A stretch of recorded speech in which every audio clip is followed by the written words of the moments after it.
Hello বন্ধুরা, আমি ইন্দ্রনীল। আশা করি তোমরা সবাই ভালো আছো। বন্ধুরা, এই ভিডিওটা দিতে আমরা অনেকটা লেট হয়ে গেল, তার জন্য আমি ক্ষমা প্রার্থী তোমাদের কাছে। আজ আমার ইনভিটেশন আছে ঋতিকার বাড়িতে। তো বন্ধুরা, ফাইনালি আমি ঋতিকার বাড়িতে এসে গেছি। মামুনি এখন সাজছে আয়নার সামনে দাঁড়িয়ে। দেখো, তোমার শুধু ওর ড্রেস চেঞ্জ করা। আচ্ছা, বলে দিই, এটা হচ্ছে ঋতিকার দাদা। তো আজ আমরা সবাই একসাথে হয়েছি বিকজ অফ ঋতিকার বাড়িতে রাখি আছে। দেখো বন্ধুরা, সঙ্গে সঙ্গে আবার একটা সেকেন্ড ড্রেস। যদি এই ড্রেসটাও ফাইনাল ড্রেস না, দেখতে হবে তোমরা। ওর বাড়িতে যেতেই আমাকে দিল চা আর স্ন্যাক্স। ওর বাড়িতে গেলে সত্যি কথা বলতে খাওয়া দাওয়ার কোনো অভাব হয় না।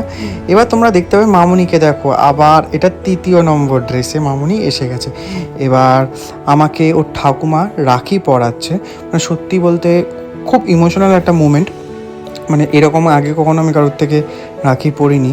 তো ফার্স্ট টাইম আমি পরছি ওর ঠাকুমার থেকে রাখি। ও ঠাকুমা আমাকে খুব যত্ন সহকারে খুব ভালোবেসে রাখি পরালো এবং আশীর্বাদ করলো এবং গিফটও দিয়েছে, সেটা তোমরা দেখতে পাবে। আমার রাখি পরার পরেই ঋতিকা এবার ওর দাদাভাই এবং ওর ছোট ভাইকে রাখি পরালো। আর আমার দায়িত্ব ছিল এটা পুরো ভিডিও করে দেওয়া, ফটো তুলে দেওয়া।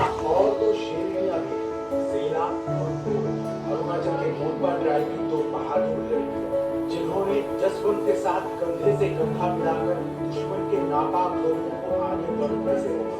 1947 में ये देश आजाद तो हुआ, लेकिन इसे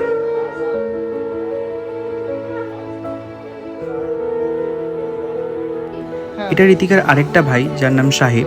তো ঋতিকা ওকে অনেক ছোট থেকেই রাখি পরিয়ে আসছে, তো প্রতি বছরই পড়ায়। তো যথারীতি এবছরও ঠিক রাখি পরালো সাহেবকে।